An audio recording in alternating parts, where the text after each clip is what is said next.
All right, let's dive right into this. Welcome to The Explainer, where we're going to take everyday, sometimes messy workplace communication and transform it into a highly structured, organized science. If you've ever found yourself just staring blankly at a blinking cursor, trying to figure out how to give your team a critical update without causing a total meltdown of confusion, well, you are in the exact right place. Today, we're breaking down the anatomy of a perfect memo. So, before we get into the nitty-gritty of margins and rules, think about this for a second. How do you currently organize chaotic information to actually drive action? Do you kind of just type out a stream of consciousness and hit send? Because a truly perfect memo isn't just a bucket for your text. It's a meticulously crafted tool.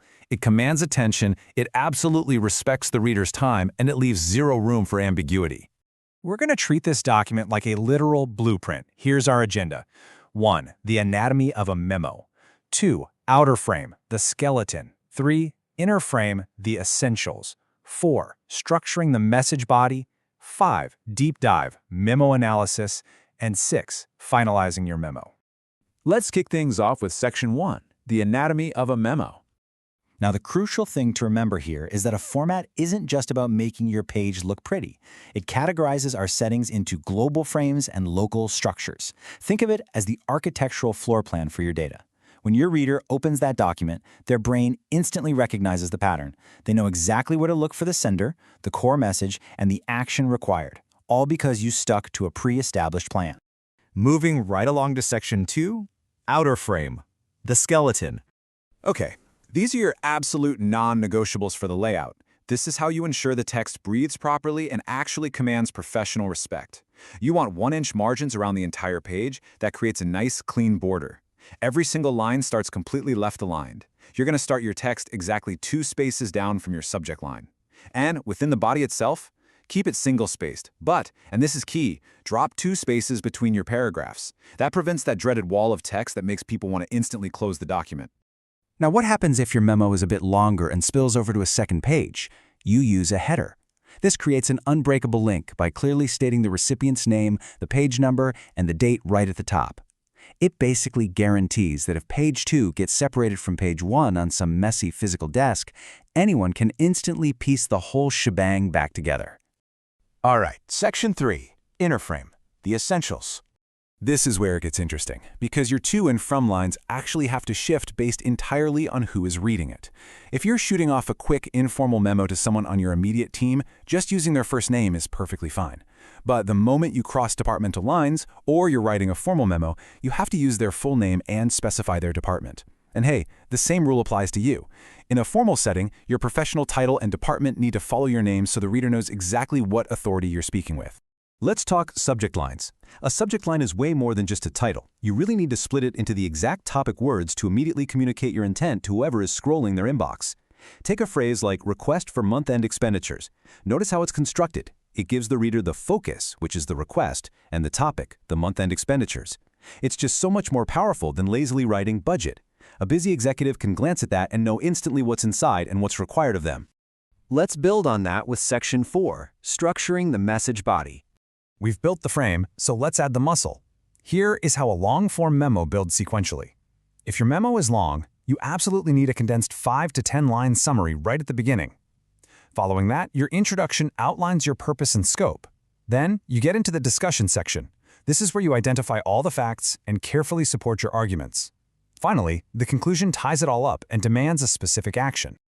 A really well-organized message acts like a mini-narrative. It explicitly states the problem, why you're writing, and exactly when you need a response.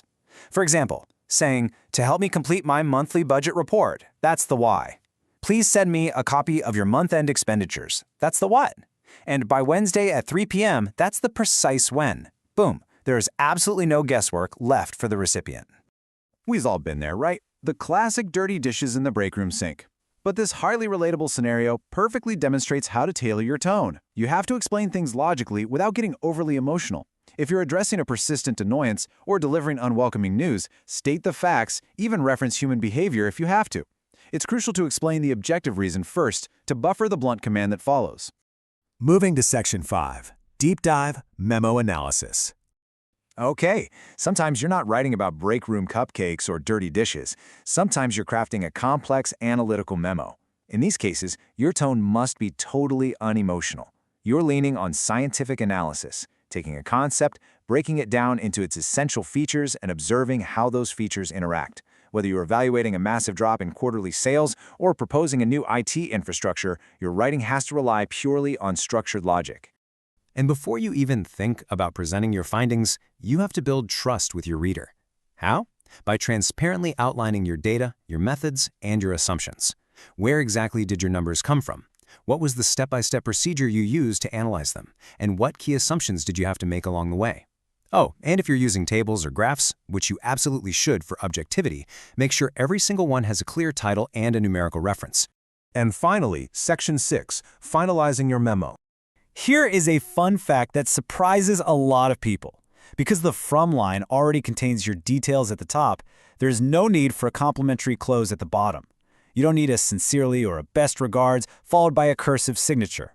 A simple set of initials at the end gets the job done. In fact, if it's an electronic memo, you don't even need the initials since your name is permanently baked into the message header. One last pro tip before we wrap up. When you're CCing multiple people, you have to play it smart with the distribution list to respect office hierarchy. If you know the exact pecking order, list them by seniority. Senior managers absolutely take precedence over junior staff. But if the ranks are a bit fuzzy or you just want to avoid accidentally offending someone, organizing the recipients alphabetically by their last name is for sure your safest, most diplomatic bet. So as we wrap up this explainer, I have a challenge for you.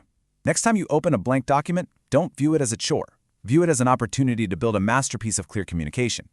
By respecting the outer frame, tuning the inner frame to your audience, and structuring your message logically, you literally ensure your voice is heard and acted upon. Take these rules, try them out today, and watch your professional communication level up.